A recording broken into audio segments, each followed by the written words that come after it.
আমাৰ মাজৰে সতীৰ্থ মন্দিৰা বুঢ়াগোহাঁই এদিন এটা সপোন দেখিছিলে যে আমাৰ বিদ্যালয়ত সকলো আমি লগ হওঁ আৰু সেই উদ্দেশ্যেৰে আমি সেই সপোনটো আজি পম খেদি আজি এই দিনটোত আজি 2025 চনৰ 4 ছেপ্টেম্বৰ দিনা আমি এই অনুষ্ঠানটো আজি কৰিলোঁ। এই অনুষ্ঠানটো আমি কৰাৰ উদ্দেশ্য এটাই আছিলে যে আমাৰ এই বিদ্যালয়ত তেনেকুৱা এটা অনুষ্ঠান বিশেষকৈ হোৱা নাই। গতিকে আমি সেই উদ্যোগ এটা লৈছিলোঁ যাতে নতুন প্ৰজন্মই আমাৰ বিদ্যালয়ৰ পৰা ওলাই যোৱা নতুন প্ৰজন্মই যাতে এই বিষয় লৈ আৰু যাতে তেওঁলোকে আমাতকৈ আৰু উন্নতভাৱে কিবা প্ৰক্ৰিয়া আৰম্ভ কৰিব পাৰে, বিদ্যালয়লৈ কিবা এটা নতুন কিবা এটা আনিব পাৰে তাৰ আশাৰে আৰু আমাৰ এই যিটো এটা স্মৃতি আমি স্মৃতি এটা লৈ স্মৃতি এটা আমি অনুভৱ কৰিবৰ কাৰণে আমি আজি একগোট হ'লোঁ। 2003 বৰ্ষৰ প্ৰাক্তন ছাত্ৰই আমি আমাৰ যিসকল শিক্ষাগুৰু আছিল বা বৰ্তমানৰ যিসকল শিক্ষক তেওঁলোকক সন্মান জনোৱাৰ উদ্দেশ্যেৰে শিক্ষক গুৰু শিষ্যৰ মিলন শিক্ষক এটা আমি অনুষ্ঠান আজি অনুষ্ঠিত কৰিলোঁ। এই অনুষ্ঠানৰ মূল উদ্দেশ্য তেওঁলোকক আমি যথোচিত সন্মান জনোৱা, কৃতজ্ঞতা জনোৱা আৰু লগতে 20 বছৰৰ পাছত আমি আমাৰ যিসকল সহপাঠী আছিল তেওঁলোকক লগত একগোট হৈ এই বিদ্যালয়ত পাৰ কৰা সময়বিলাক এই বিদ্যালয়ত দিয়া আমাৰ জ্ঞানসমূহ পুনৰবাৰ ৰোমন্থন কৰাৰ কাৰণে আমি এটা অনুষ্ঠান আজি অনুষ্ঠিত কৰিলোঁ। খুব ভাল লাগিল আৰু আটাইতকৈ গুৰুত্বপূৰ্ণ পাত্ৰ হৈছে যে কঠোৰ অনুশাসনৰ মাজেদি আমাক ছাত্ৰ ছাত্ৰীসকলক জ্ঞান দিছিল। সেইসকল শিক্ষকৰ পৰা আমি পুনৰবাৰ তেওঁৰ আমি কোব খালোঁ, সেইটো চবচে ভাল লগা ঘটনা এটা।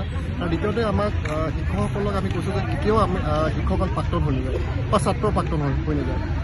মৰা মুহূৰ্তলৈকে শিক্ষক সদায় আমাৰ শিক্ষক হৈ থাকিব, ছাত্ৰ আমি তেওঁলোকৰ ছাত্ৰ হৈ থাকিম।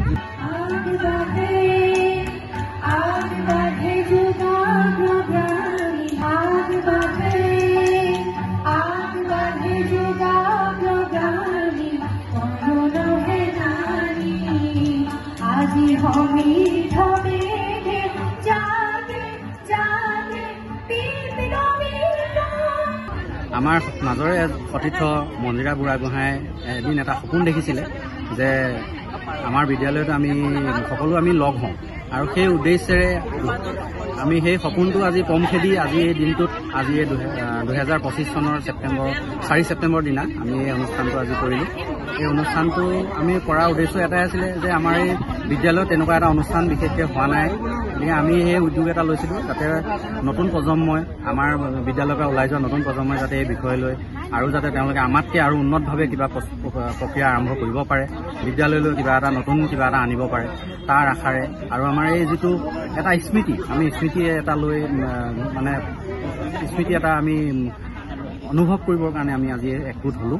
2003 বৰ্ষৰ প্ৰাক্তন ছাত্ৰই আমি আমাৰ যিসকল শিক্ষাগুৰু আছিল বা বৰ্তমানৰ যিসকল শিক্ষক তেওঁলোকক সন্মান জনোৱাৰ উদ্দেশ্যেৰে শিক্ষক গুৰু শিষ্যৰ মিলন শিক্ষক এটা আমি অনুষ্ঠান আজি অনুষ্ঠিত কৰিলোঁ। এই অনুষ্ঠানৰ মূল উদ্দেশ্য তেওঁলোকক আমি যথোচিত সন্মান জনোৱা, কৃতজ্ঞতা জনোৱা আৰু লগতে 20 বছৰৰ পাছত আমি আমাৰ যিসকল সহপাঠী আছিল তেওঁলোকক লগত একগোট হৈ এই বিদ্যালয়ত পাৰ কৰা সময়বিলাক এই বিদ্যালয়ত দিয়া আমাৰ জ্ঞানসমূহ পুনৰবাৰ ৰোমন্থন কৰাৰ কাৰণে আমি এটা অনুষ্ঠান আজি অনুষ্ঠিত কৰিলোঁ। খুব ভাল লাগিল আৰু আটাইতকৈ গুৰুত্বপূৰ্ণ পাত্ৰ হৈছে যে কঠোৰ অনুশাসনৰ মাজেদি আমাক ছাত্ৰ ছাত্ৰীসকলক জ্ঞান দিছিল। সেইসকল শিক্ষকৰ পৰা আমি পুনৰবাৰ তেওঁৰ আমি কোব খালোঁ, সেইটো চবচে ভাল লগা ঘটনা এটা। আৰু দ্বিতীয়তে আমাক শিক্ষকসকলক আমি কৈছোঁ যে কেতিয়াও আমি শিক্ষকসকল প্ৰাক্তন হৈ নাযায় বা ছাত্ৰৰ প্ৰাক্তন হৈ নাযায়। মৰা মুহূৰ্তলৈকে শিক্ষক সদায় আমাৰ শিক্ষক হৈ থাকিব, ছাত্ৰ আমি তেওঁলোকৰ ছাত্ৰ হৈ থাকিম।